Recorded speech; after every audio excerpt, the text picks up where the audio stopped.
As the great Buddha once wisely said, the mind is everything, what you think you become. When life feels uncertain, when the future is blurry and your heart is heavy, it's not always the situation that drowns you. It's your own mind, the endless thoughts, the imagined fears, the weight of what if. In these moments, your mind becomes the battlefield, and the real struggle is not outside of you, it's within. But Buddhism offers something rare in today's chaotic world, a way back to stillness, even while the storm rages on.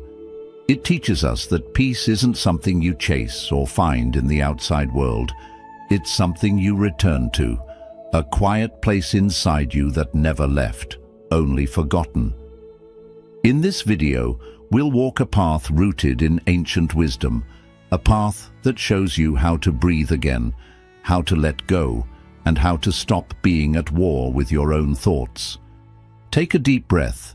This is your moment of return. 1. Your thoughts are not always the truth. One of the most powerful teachings in Buddhism is that your mind is not always your friend. It doesn't always tell the truth.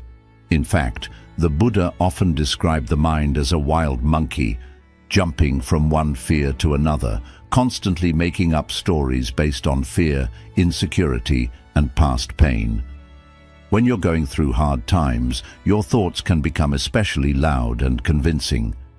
You may hear things in your head like, "I'll never make it," "I'm not good enough," "Everything is falling apart." But here's the truth. Just because you think it doesn't mean it's real. Thoughts are not facts. They are mental habits, patterns your brain has repeated over time, often rooted in fear, not truth. Buddhism teaches us to become observers of our thoughts rather than believers in them. Instead of getting pulled into every negative thought, you can take a step back and simply notice it. Imagine your thoughts as clouds in the sky. Some are dark and heavy, some are light and fluffy, but none of them stay forever, and none of them are the sky itself. You are the sky, your awareness, your presence, your inner stillness. That is your true nature. The clouds are just passing moods. So when a worried or fearful thought comes, practice saying, that's just a thought. It's not who I am. It's not the full truth. Take a deep breath. Let it pass without reacting to it. This practice, called mindfulness, is like learning to sit beside a rushing river without jumping in. The more you recognize your thoughts as temporary and separate from your true self, the less power they have over you, and slowly you'll find a quiet confidence growing inside, one that no fearful thought can destroy. 2. Focus on the present, not the prediction. One of the main reasons we worry so much is because we leave the present moment and get lost in the future. We start imagining everything that could go wrong. What if I lose everything? What if I fail? What if I'm not strong enough to handle this? These thoughts create anxiety, not because they're happening now, but because our mind is making predictions. But Buddhism teaches us something simple and powerful. The future does not exist yet. The only thing that is real is this moment, right here, right now. The present moment is the safest place you can be. It's where your breath is. It's where your body is. It's where peace lives. When you anchor yourself in the now, even just for a few minutes, your mind slows down. You begin to realize that in this moment, you are okay. You are breathing. You are alive. You are safe. It's important to understand that worry is usually not about what is happening now. It's about what might happen later. But the future is just a mental movie. It's not happening yet. And most of the time, the things we worry about never even come true. So instead of trying to predict the future or control what hasn't happened, practice returning to the now. Buddhism encourages simple methods for this, like mindful breathing, listening deeply to your surroundings, or paying attention to what your body feels. When your mind begins to spin with fear, ask yourself, What is actually happening right now? Am I okay in this moment? Can I take one mindful breath? These small practices pull you out of the storm of what-ifs and back into the calm of what is. Because the truth is, you don't need to figure out the next 5 steps. You just need to take the next breath. And in doing that, you give your nervous system a chance to relax, your heart a chance to open, and your soul a chance to rest. First, you stop drowning in imaginary futures and start living in real peace. 3, you can't control everything, but you can control this. One of the biggest sources of worry and stress is the desire to control everything around us. We want things to go according to plan. We want people to treat us a certain way. We want our efforts to guarantee success. But life rarely listens to our plans. The weather changes. People disappoint us. Situations fall apart. Unexpected problems show up without warning. And when things don't go how we imagined, we feel helpless, frustrated, or scared. But Buddhism teaches us a life-changing truth. Trying to control everything is a cause of suffering. Why? Because control is an illusion. The more you try to grip tightly, the more things slip out of your hands. It's like holding sand in your fist. The tighter you squeeze, the more you lose. Real peace doesn't come from controlling the outside world. It comes from mastering your inner world. Here's what you can control: your breath, your response, your mindset, your energy, your actions, your presence. You can't stop the storm, but you can choose to stand calmly in the rain. You can't stop people from saying hurtful things, but you can choose not to let their words poison your heart. You can't guarantee success, but you can give your best, stay present, and let go of the outcome. In Buddhism, this practice is called equanimity, a balanced, peaceful mind that stays steady even when life feels chaotic. It doesn't mean you give up or stop caring. It means you shift your energy from controlling to responding wisely. For example, when someone speaks with anger, you can choose to breathe instead of react. When your plans fall apart, you can choose to trust that a new path may be opening. When uncertainty appears, you can choose faith over panic. This isn't easy, but the more you practice it, the more you realize how powerful you really are, not because you control the world, but because you don't let the world control your peace.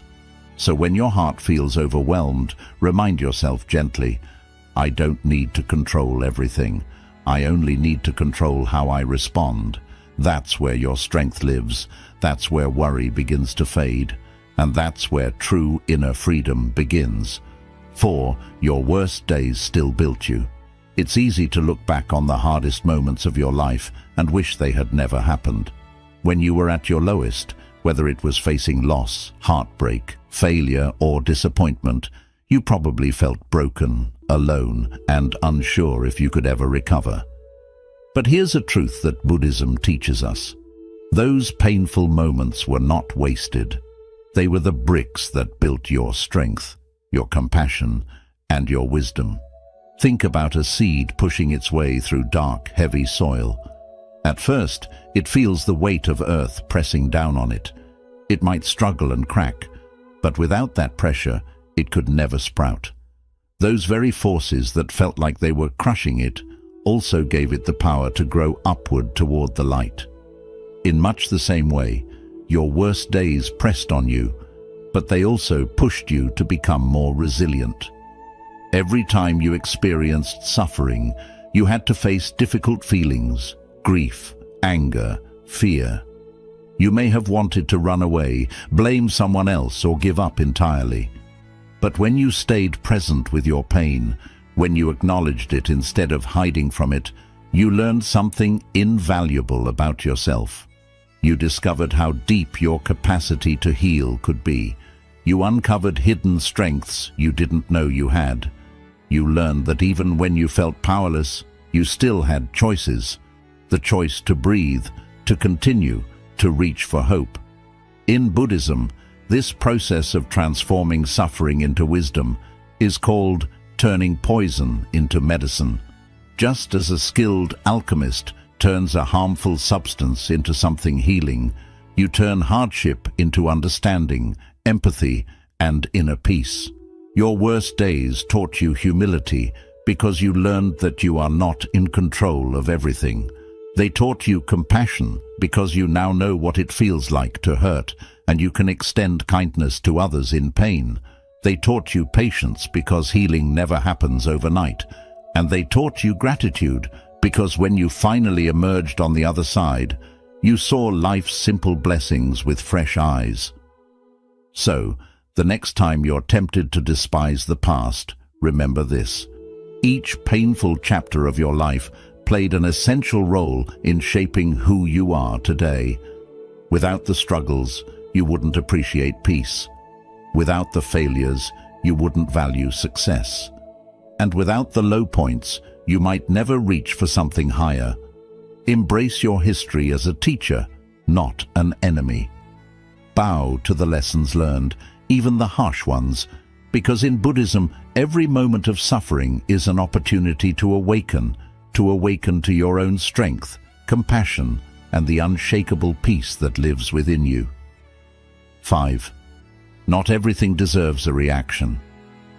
When life throws challenges your way, insults from others, unexpected setbacks, or moments of self-doubt, it's natural to feel an immediate urge to respond. Our minds are wired to react swiftly. Someone says something hurtful and we lash back. A problem arises and we panic. Yet Buddhism teaches us that every reaction costs a piece of our peace. If we allow ourselves to be pulled into every conflict, our energy becomes scattered and worry takes root more deeply. Imagine your mind as a vast, calm lake. When a pebble is thrown, ripples appear. But if the lake remains tranquil, the ripples eventually subside. However, if the lake's surface is already turbulent, even the smallest pebble creates waves that grow and persist. In the same way, if your mind is agitated, filled with fears, frustrations, and unprocessed emotions, any external pebble, an unkind word, a sudden change in plans, a reminder of a past mistake, can set off a storm of reactions. Buddhist wisdom encourages you to cultivate a state of inner stillness so that minor disturbances don't automatically trigger a response. This doesn't mean you become passive or uncaring. Rather, it means you learn to pause before reacting. In that pause, you create space to choose a wise response instead of an immediate, often knee-jerk reaction. When someone criticizes you harshly, your first impulse might be to defend yourself, to strike back, or to shut down. But if you breathe and observe your feelings, anger, hurt, or shame, without immediately acting on them, you give yourself time to see whether a reaction is truly necessary. Often, you'll realize that the words were more about the speaker's own pain than about you. By choosing not to react, you preserve your peace and your relationships. Consider daily annoyances: a long line at the store, a rude driver cutting you off, a notification that disrupts your focus. None of these moments deserves a full-blown emotional storm, yet when you allow yourself to react, clenching your fists, clenching your jaw, your heart racing, you carry unnecessary tension. Buddhism teaches mindful awareness. Notice the irritation rising in your chest, recognize the impulse to clench, and then choose to let it pass. You might even silently remind yourself, this is just a passing moment. It does not need my full attention. In doing so, you free up mental and emotional space for things that truly matter. Another source of unnecessary reaction is the inner critic, the voice that judges every misstep, every flawed thought. When you make a mistake at work or fail to meet your own expectations, that inner voice says, "See, you're not good enough." If you react by spiraling into guilt or shame, you create further suffering. Instead, Buddhism invites you to observe that inner judgment as if it were someone else's nickname. Just a voice that doesn't hold the ultimate truth. By not reacting to that critic, you weaken its power. You discover that self-worth isn't defined by every fleeting thought or error. Not everything deserves a reaction, because most disturbances, both external and internal, are temporary. They flicker in and out like passing clouds. If you practice remaining centered, you realize that reacting to each one is like trying to catch every cloud in your hand. You end up exhausted, with hands full of mist. The practice can start small. The next time you feel anger swell, place a gentle hand over your heart. Take 3 deep breaths and let the sensation settle. You might say to yourself, "I acknowledge this feeling, but I do not need to act on it right now." Over time, this pause becomes a habit. You'll find that even when the world seems chaotic, people arguing, plans derailing, unexpected news, you don't immediately lose your balance. Instead, you maintain a calm center. Worry begins to lose its grip because you're no longer fueling every fear with a reaction. Ultimately, Buddhism teaches that true wisdom lies in discernment, knowing which things deserve your attention and energy, and which things are merely passing disturbances. By refusing to react to every impulse, you conserve your inner resources, you protect your heart from needless pain, and you create a steady foundation of peace that even the fiercest storms cannot uproot. 6. Reframe the problem as a path. When you're in the midst of a crisis or struggle, it's natural to see the challenge as something to be avoided or defeated.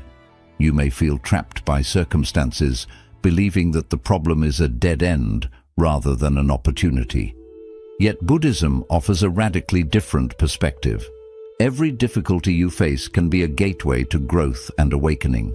Instead of seeing obstacles as roadblocks, you learn to view them as signposts pointing you toward deeper wisdom. Imagine walking through a dense forest and encountering a fallen tree blocking your path. You could stand there, frustrated, convinced that your journey is over, or you could walk alongside the tree, discover a small opening beneath its branches, and continue moving forward. In that narrow gap, you might notice new plants, fresh sunlight filtering through the leaves, or a hidden stream you never would have seen otherwise.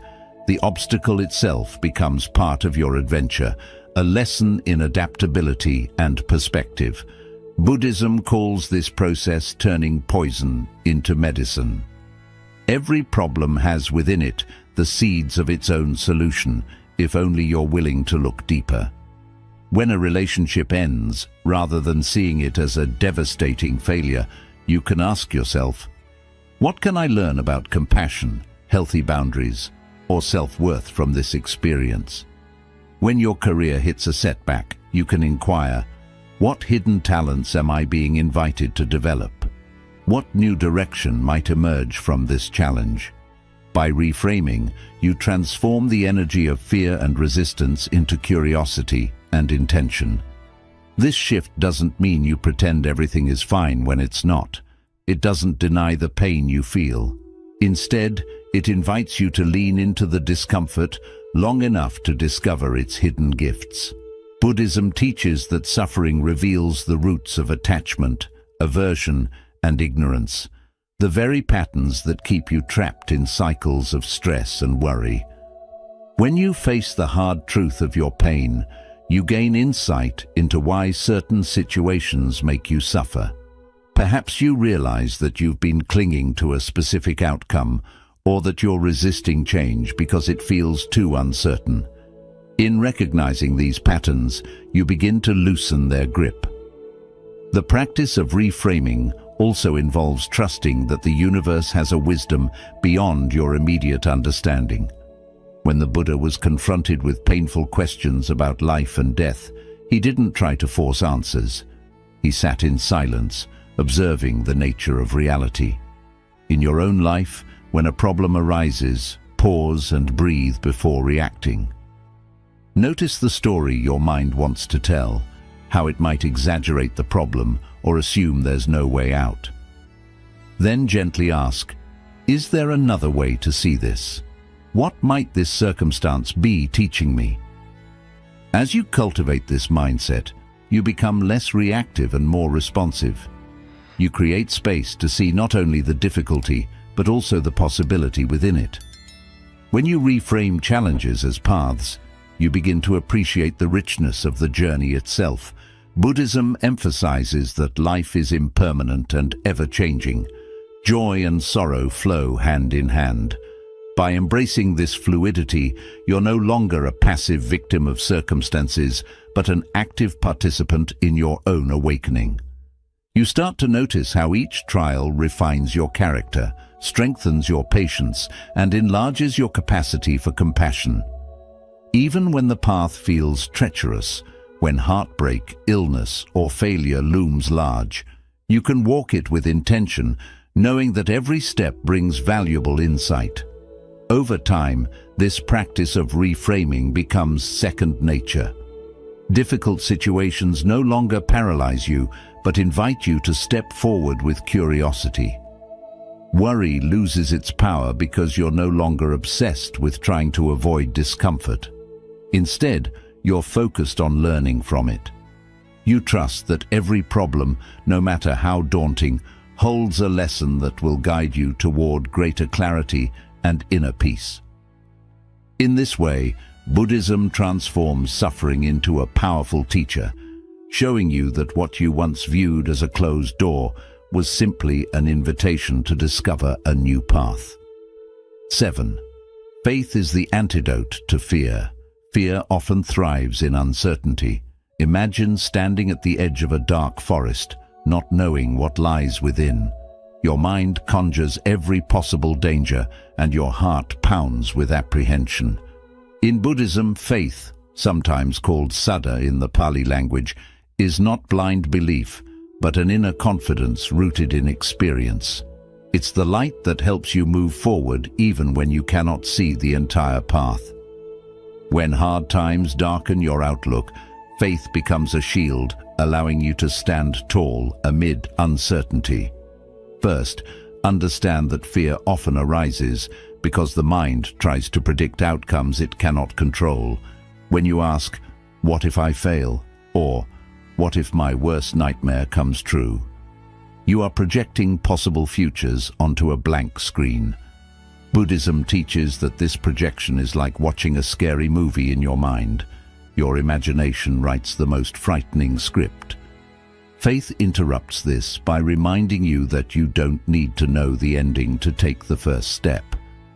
By practicing simple actions like pausing to notice your breath or remembering moments when you overcame challenges, you build an inner trust that life can unfold wisely, even when you don't have all the answers.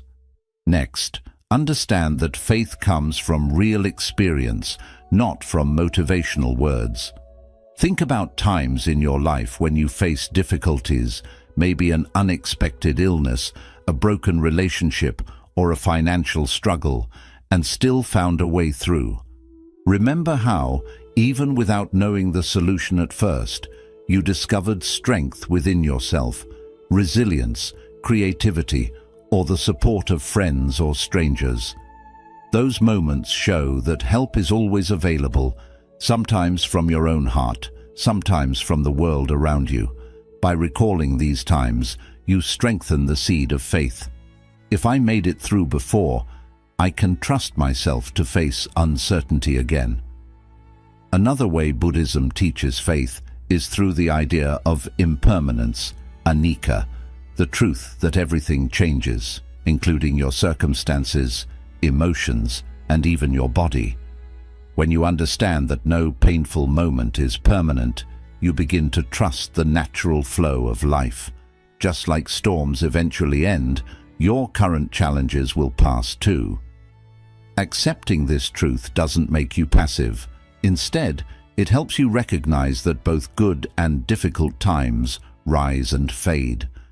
With this understanding, you can rest more peacefully in the present, knowing that today's fear won't remain. Faith also grows through community and the guidance of wise teachers, whether through scriptures, meditation leaders, or caring friends. In ancient Buddhist communities, people gathered to hear the Buddha's teachings and share their experiences. This shared faith reminds you that you are not alone in your struggles. Others have walked similar paths, found ways to heal, and discovered peace. When you hear stories of monks staying calm during crises or practitioners turning suffering into compassion, it plants a seed within you. If they could do it, maybe I can too. These examples strengthen your belief that change and healing are possible. In addition, Buddhism teaches that faith and effort work together. Faith isn't just waiting for miracles, it's actively practicing. Even one sincere breath counted during meditation can build your confidence. When fear takes hold of your mind, you can say, "I trust that by returning to my breath, I will find clarity."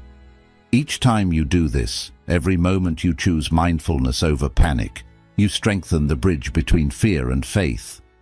Eventually, that bridge becomes strong enough that fear no longer controls you during uncertain times.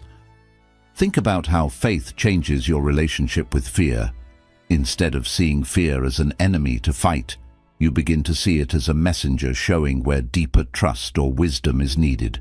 When fear appears, you pause and ask, "What is this fear trying to show me?" It might reveal hidden attachments, unspoken worries, or forgotten dreams. Faith helps you explore its message with curiosity instead of running from it. You may find that beneath the fear lies a desire for purpose, a need for connection, or a wish to live more truthfully. In this way, faith becomes the remedy for fear, not because it removes all anxiety, but because it teaches you a new way to respond. With faith, you notice fear and still choose to move forward. You trust that each breath, each moment of presence, will bring the clarity you need. As your faith deepens, fear loses its power to freeze you. Instead, it becomes a gentle reminder urging you to gather your strength, reconnect with your inner resources, and step into the unknown with courage. In the end, these 7 lessons are more than ideas. They are practical reminders that you can change how you respond to fear and difficulty. Your thoughts are not always facts. The present moment is all you truly have. You may not control everything, but you can always choose your response. With practice, every painful experience builds your resilience. Not every disturbance needs a reaction, and every challenge carries a lesson. And faith, grounded in remembering past strengths and trusting in impermanence, will support you whenever fear appears. As you practice these teachings, you slowly shift from being overwhelmed by outside events to feeling centered in your own wisdom. Worry may still come, but it no longer has to stay. You learn to sit with uncertainty, breathe through it, and continue forward with calm confidence. May these principles guide you whenever life feels heavy. Return to them whenever you need. Read them, reflect on them, and let them lead you back to peace. By doing this, you'll find that even in your toughest moments, your heart can stay open, your mind can stay clear, and your spirit can keep growing. Thank you for watching. If these lessons touched you, take a moment to breathe deeply, appreciate your growth, and step gently into the next moment.